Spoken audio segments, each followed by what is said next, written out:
Hi, how y'all doing? This is going to be my network device hardening room. It's going to be a quick overview of the room and its contents. So, this is going to be the introduction. Learning prerequisites. Going to be networking services, open systems interconnection, OSI model, and firewalls. So, moving on, common threats and attack vectors. So, this is going to be the feature, endpoint, and network devices. So this chart right here is going to be all of the threats that you might see when it comes to your device hardening and network security. Moving on, so the device that is used to control and manage network resource is called the network device, and a threat vector that includes disruption of critical devices and services to make them unavailable to genuine users is called a denial of service. So common hardening techniques. So updates and patching, that usually comes with the UI updates. So whenever you have to restart your Windows computer at certain intervals, disabling unnecessary services and ports. So more so with companies, if a piece of hardware isn't being used, they normally take it offline so that they can reduce the amount of network security they need and also to prevent potential breaches in the future. Principle of least privilege to restrict users and processes to only the minimum necessary permissions required to perform their functions. So, just keeping people in check, making sure that uh, a door isn't being left open so that a bug could slip in. Moving on. Suppose that you are configuring a router. Which of the following would be an insecure protocol? So that would be B. And the protocol for sending log messages to a centralized server for storage analysis is called a syslog or system log. Virtual private network. So, gives you a brief overview right here, along with a machine to use. We're going to be using that to solve the questions. Um, so, showing you some code right here in Linux. Keep way up to date. Making sure your VPN is up to date is crucial.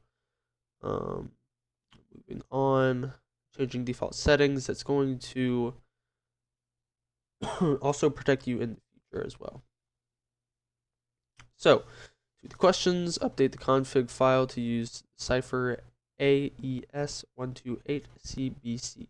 What is the flag value linked with the cipher directive? So it's going to be THM cipher updated 1101.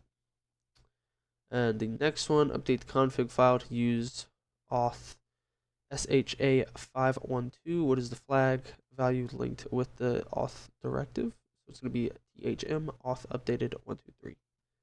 As per the config file, what is the port number on the Open VPN server? So the port number is going to be 1194. All right. Hardening routers, switches, and firewalls.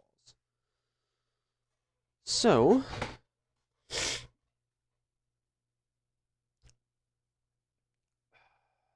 going to give us the recommended hardening techniques. So, setting up the device is obviously going to be the starting point.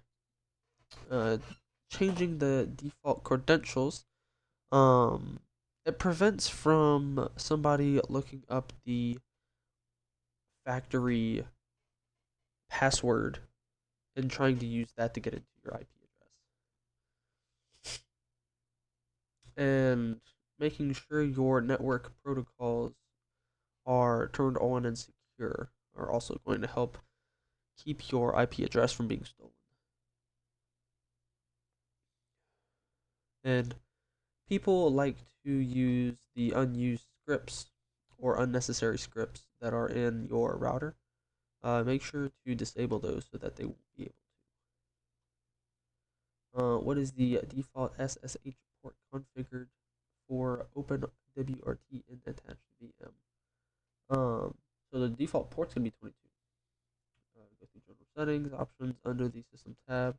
In the attached VM, the administrator has left a special message for the notes section. So this is going to be in that little game that they gave us, and then the answer is going to be THM System 101. The What is the default system log buffer size value for the open WRT router in the attached VM? So the buffer size value is going to be 64.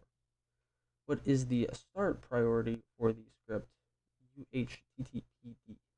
And it's going to be 50. All right. So more techniques building off of task 5. Traffic rules gives you stated right there. Monitor traffic. So this gives you charts as to all the traffic that is going on in your system and IP address.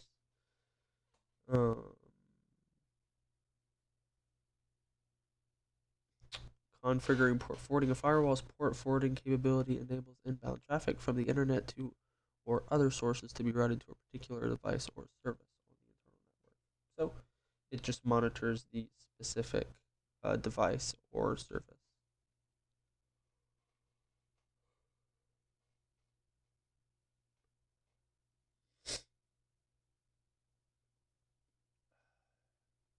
So scheduling tasks, it's going to be like things like reboots, um, automated processes that you would like to have done at a certain time, and software. It's all the downloaded software that you have on your system, uh, filed and stored right here in this tab. So, what is the name of the rule that accepts ICMP traffic for source zone WAN and destination zone at this device? So it's going to be allow ping is going to be that correct answer. What is the name of the rule that forwards data incoming from WAN ports 9001 to LAN port 9002? And it's going to be THM port. What is the version number for the available APK package? It's going to be 21221. And important tools for network monitoring. So Nigos, it's an open source platform. SolarWinds is also another one, along with PRTG and Zabbix. And all of these tools are capable of detecting bandwidth bottlenecks. And that is the conclusion. Thank you for watching my Try Hack Me room.